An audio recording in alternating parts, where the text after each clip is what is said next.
Well, today we have Bill Forney here to share his testimony today. So, Bill, please share your testimony. Okay.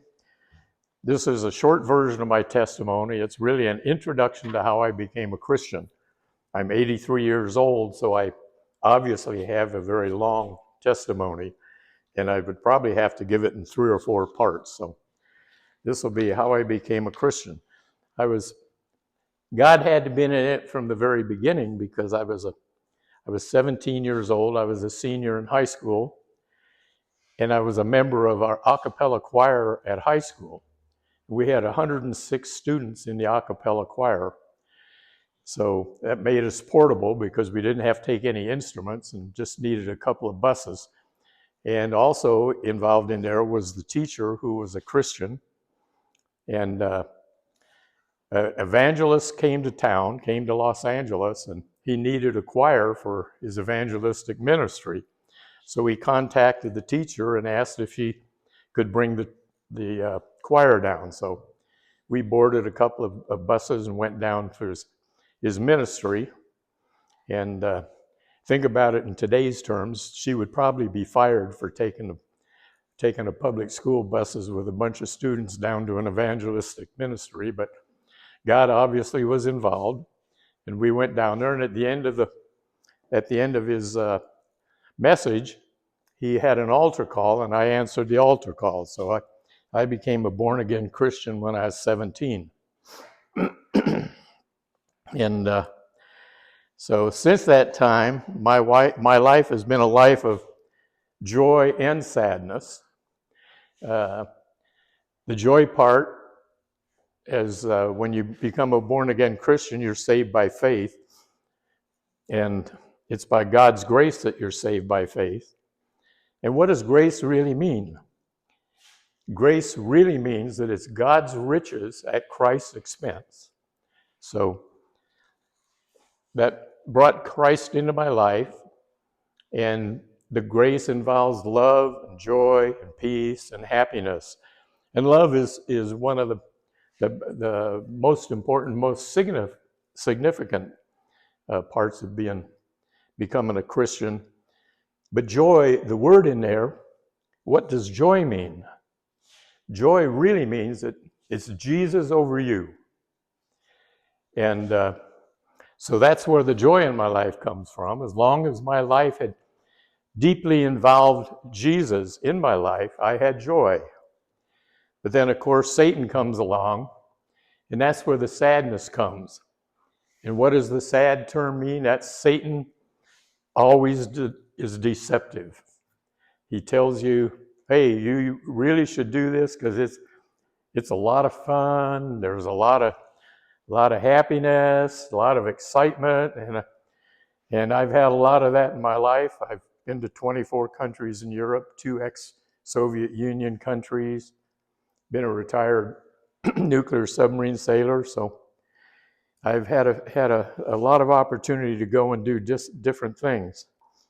But back to when I became a born-again Christian, because I shortly thereafter, graduating from high school, that was about a month later, and I went in the Navy, I never did get discipled.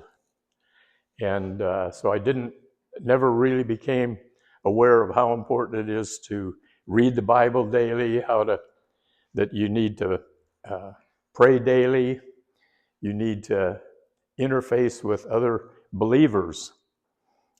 And so then I was in the Navy, and at boot camp, there wasn't much opportunity. And then when I got out in the submarines, you can't go to church. You're a couple hundred feet underwater, and it's a little hard to get to church. And so, but the reason I bring those up is I like to talk to people about what's the difference between a reason and an excuse. And those were just really excuses I gave you. They weren't reasons. And what is an excuse? An excuse is a skin of a reason stuffed with a lie. Because even on a submarine, you can read the Bible, you can pray, You can search out of 100 other submarine sailors. There's bound to be one or two other Christians, but I never did any of that. So,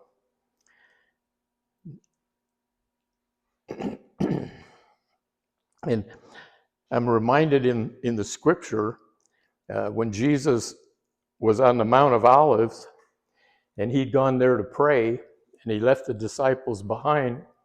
And we came down off of the mount, he found that the disciples were sleeping. And what did Jesus say to them? He said, "Why are you sleeping? Rise up and pray, so that you don't give temptation an opportunity to come into your life." So anyway, that's kind of an introduction into my Christianity.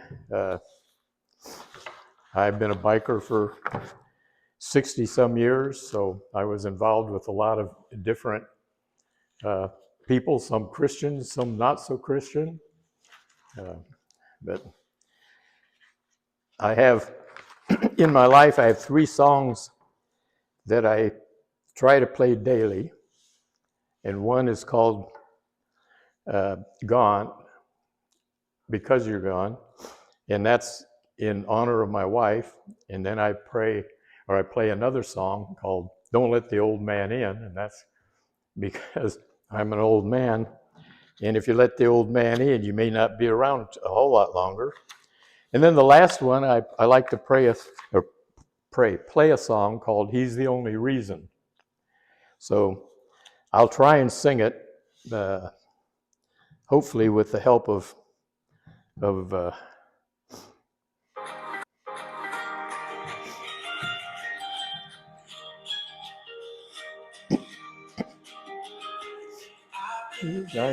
did so many things. God's been good to me. I have family and friends who share in all I do. But if I lose it all and I am left with nothing, if I have the Lord, I know I'll make it through.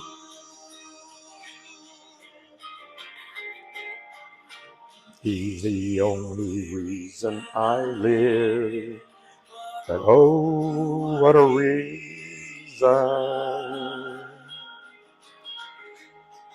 In this world, what a reason.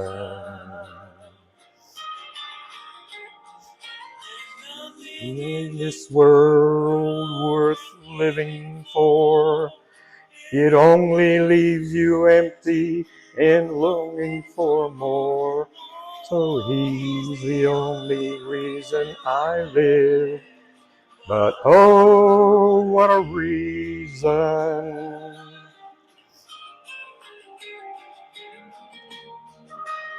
You can tell this is an emotional song.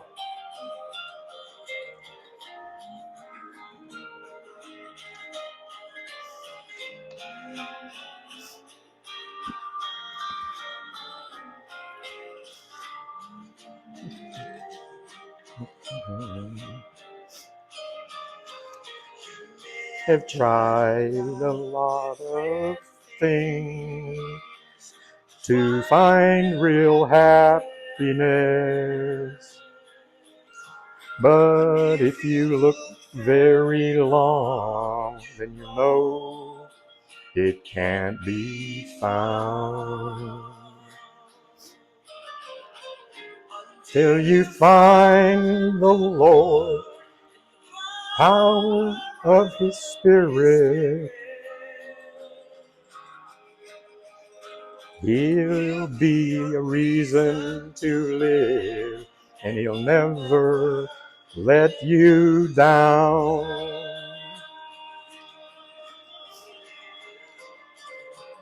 He's the only reason I live.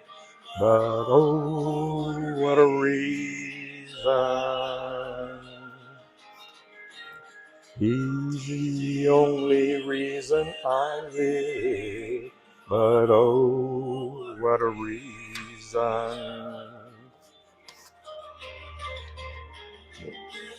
In this world worth living for, it only leaves you empty and longing for more. Oh, he's the only reason I live, but oh, what a reason. Oh, he's the only reason I live, but oh, what a reason. Oh, he's the only reason. He's the only reason. He's the only reason I live.